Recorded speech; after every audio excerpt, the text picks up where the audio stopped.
I was 18 years old when I got married.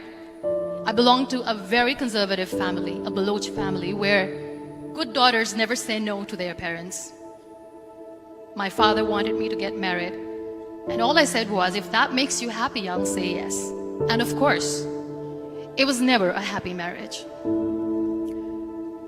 Just about after 2 years of getting married, about 9 years ago, I met a car accident. Somehow my husband fell asleep and the car fell in the ditch. He managed to jump out, saved himself. I'm happy for him. But I stayed inside the car and I sustained a lot of injuries. The list is a bit long.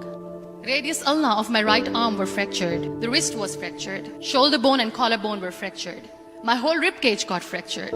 But that injury that changed me and my life completely was the spine injury. Many people came to rescue. They gave me CPR. They dragged me out of the car. And while they were dragging me out, I got the complete transection of my spinal cord. Those 2.5 months in the hospital were dreadful. I was at the verge of despair. One day, doctor came to me and he said, well, I heard that you wanted to be an artist, but you ended up being a housewife. I have a bad news for you. You won't be able to paint again. Next day, doctor came to me and said, your spine injury is so bad, you won't be able to walk again. I took a deep breath and I said, it's all right. Next day, doctor came to me and said, because of your spine injury and the fixation that you have in your back, you won't be able to give birth to a child again. That day, I was devastated. I started to question my existence. Why am I even alive? So what kept me going was, one day I asked my brothers, I know I have a deformed hand, but I'm tired of looking at these white walls in the hospital and wearing these white scrubs. Bring me some colors, bring me some small canvas. I want to paint. So the very first painting I made was on my deathbed, where I painted for the very first time. What an amazing therapy it was. Without uttering a single word, I could paint my heart out. I could share my story. People used to come and say, what lovely painting, so much color. Nobody could see the grief in it. Only I could. And that day I decided that I'm going to live life for myself. I am not going to be that perfect person for someone. I am just going to take this moment and I will make it perfect for myself. That I'm going to fight my fears. So I wrote down one by one all those fears. And I decided that I'm going to overcome these fears one at a time. You know what was my biggest fear? Divorce. But the day I decided that this is nothing but my fear, I liberated myself by setting him free. And I made myself emotionally so strong that the day I got the news that he's getting married, I sent him a text that I'm so happy for you and I wish you all the best. And he knows that I pray for him today. Number 2 was, I won't be able to be a mother again. And that was quite devastating for me.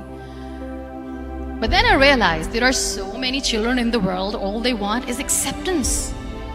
So there is no point of crying, just go and adopt one. And that's what I did.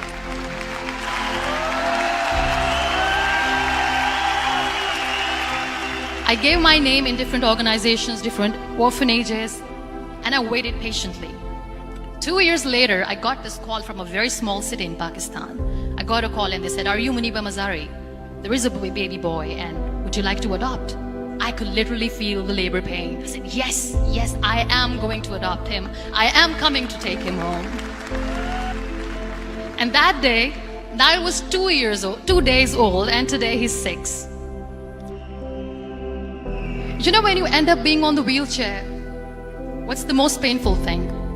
People think that they will not be accepted by the people because we, in the world of perfect people, are imperfects. So I decided to appear more in public.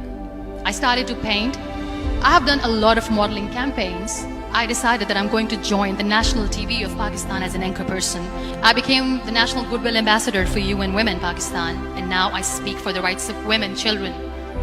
I was featured in BBC 100 Women for 2015. I'm one of the Forbes 30 under 30 for 2016. So when you accept yourself the way you are, the world recognizes you. It all starts from within. We have this amazing fantasy about life. This is how things should work. This is my plan. It should go as per my plan. If that doesn't happen, we give up. I never wanted to be on the wheelchair. Never thought of being on the wheelchair.